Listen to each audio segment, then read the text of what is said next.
xa là mơ và nó xa là mơ và tất cả cho tôi mà này nó khui chôn khát pi mai rồi làm chi á làm chi á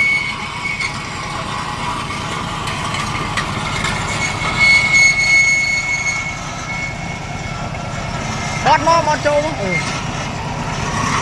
on đó mơ cách cái lưng với mơ cách anh đi lấy pi nè pi trong cái đây cái nào đây thích chân nữa ê đây này thôi biết nè đi cái đây ha kia đây đang kia đây á ông ô nè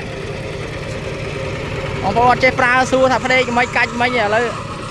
thưa bây giờ ôi mơ vào anh ấy kia đây kìa này kia mà phải cho mình mà lạ cho mà và lấy cho hả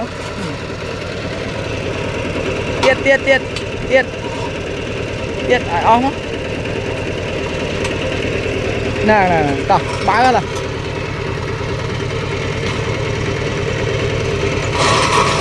bà đi rọt lâu lâu mưa không bà